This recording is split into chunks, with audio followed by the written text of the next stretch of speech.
রমজান আসছিল এই জন্য যে প্রত্যেক বাড়িওয়ালা নিজেদের জন্য জান্নাত নিজেদের নামে লেখা নেয়। বিশ্বাস হয় না? প্রত্যেক বাড়িওয়ালা যদি এই কাজ করত, সামনের বাড়িওয়ালাকে বলতো, সামনের ঘরওয়ালাকে বলতো যে বোন তুমি ইফতারি পাকাও না, আমি তোমার জন্য ইফতারি রেডি করতেছি, তুমি আমার ইফতারি দিয়ে ইফতারি করবে, তাইলে সে ঘরের প্রতিবেশীর ঘরে ইফতারি দিত, প্রতিবেশী তার ইফতারি দিয়া রোজা খুলতো, আর সে পুরা রোজার সওয়াব পাইতো না, শুধু জান্নাতও নিজের নামে লেখা হইতো। প্রতিবেশী যদি বলতো বোন ঠিক আছে, তুমি যখন আমার ইফতারি বানাবে তা আমি তোমার জন্য বানাবো, তুমি তোমার জন্য বানাও না, এরকম প্রত্যেক ঘর দ্বিতীয় ঘরে রোজার ইফতারির আদান প্রদান হইতো। একে অপরের প্রতি সহানুভূতি দেখাইতো। যে বিত্তশালী এলাকার ভিতরে সে সব গরিবদেরকে বলতো চিন্তা করিস না, প্রতিদিন ইফতারি তোর বাড়িতে চলে যাবে, তুই ইফতারি নিয়ে চিন্তা করিস না। সে ইফতারি দিত না, যে নিজের জান্নাত নিজের নামে লেখায়া নিত। এখন বলবেন ইফতারি কতটি দিতে হবে? তা আল্লাহর রাসূল তো শুনায়া গেছেন, মুজগাতুল লাবান, এক গোট দুধ। এটাও তো শুনায়া গেছেন যে এক গোট পানি, এক গোট পানি দিয়েও জান্নাত নিজের পক্ষে নেওয়া যায়। রমজান তো এই জন্য ছিল যে এই উম্মতের উপরে যেন কিয়ামতের দিন কেউ আঙ্গুল না উঠাইতে পারে। এই উম্মতকে দেখা যেন আল্লাহর রাসূল খুশি হয়ে যায়। কোরআনে লেখা আছে বটে, কিন্তু কোনোদিন যেন আল্লাহর রাসূলকে এই কথা বলতে না হয়, রব্বি ইন্না কওমি ইত্তাখাযু হাদাল কুরআনা মাহজুরা।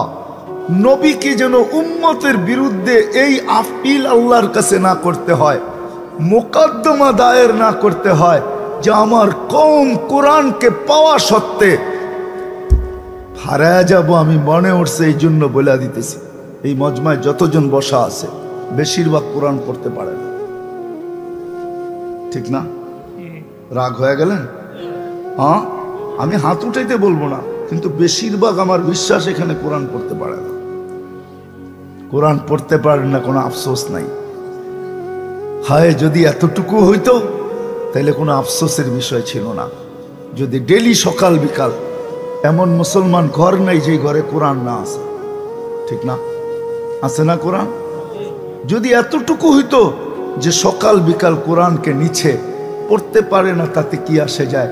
কোরআন নিয়ে একটা চুমা দিছে, একটু বুকে রাখছে, একটু চোখে লাগাইছে, একটু মাথায় রেখা বলছে মালিক পড়তে তো পারি না, কিন্তু তোর কোরআনকে তো সকাল বিকাল মোহাব্বত করি, এটুকুই তুই লেখা রাখিস। বলেন আমাদের এখানে কয়জন আছেন যে সকাল বিকাল কোরআনকে নিয়ে একটা চুমা দেন? অসুখ হইলে তো এইখান থেকে ঢাকা ছুটা যান, ঠিক না? এইখান থেকে বিদেশে ছুটা যায়, ঠিক না? হ্যাঁ, কিন্তু কোরআনের ভিতরেই তো শেফা রাখা আছে। কয়জন আমরা আছি কোরআনকে নিয়ে চুমা দিয়া বললাম মালিক তোর কালামে নাকি শেফা রাখা আছে, আমার শেফার প্রয়োজন, কালাম শেফা দিয়া করবে তো করবেটা কি, তোর শেফাটা আমাকে দিয়া দে না মালিক। কয়জন বুকে চাইপাই কথা বলছে? দেখেন আল্লাহ কতটুকু ভালোবাসে। আমরা তো 90% কোরআন পড়তে জানি না। আল্লাহ চায় না এই উম্মত কোরআনের খতমের সওয়াব ছাড়া আল্লাহর কাছে যাক, এটা আল্লাহ চায় না।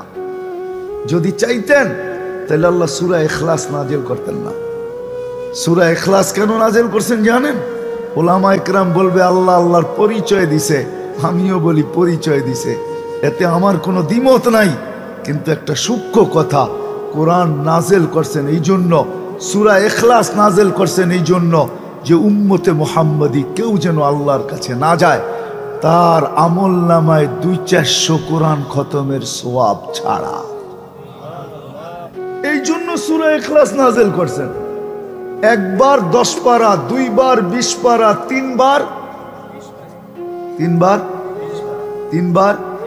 30 পারা।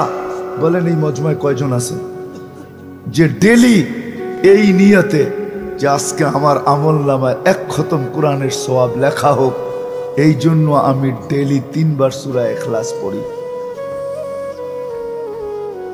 এই নিয়তে যে আমার ডেলি 31st নাইট যেদিন হবে, তো একদল তো নতুন বৎসরকে স্বাগত জানানোর জন্য ফুর্তি করবে, আর আমিও মনে মনে ফুর্তি করব। কি মনে করা? যে 365 দিনে 365 কোরআন খতম আমার আমল নামায় লেখা হয়ে গেছে, এই জন্য আমি ফুর্তি করতেছি।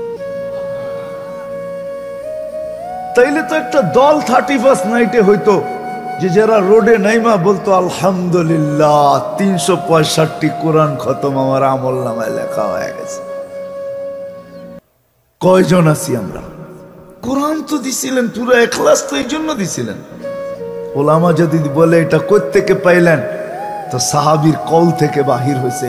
যেদিন সূরা ইখলাস নাজেল হয়, তো সাহাবী রাসূল বলতেছিল, স্লোগান দিতেছিল মদিনার গলিতে, নেমার রব রব্বুনা, নেমার রব রব্বুনা, জয় আমাদের রবের জয়। সবাই জিজ্ঞাসা করছে, তুই স্লোগান দিতেছিস রবের জয়, কিসের বিনিময়ে, কি দেখা বলতেছিস? কয় ইয়াখুজ কালিল ওয়া ইউতিল জাজিল। ছোট্ট একটা সূরা দিছেন, পড়তে দেরি 10 পারা কোরআনের সওয়াব দিতে দেরি করেন না।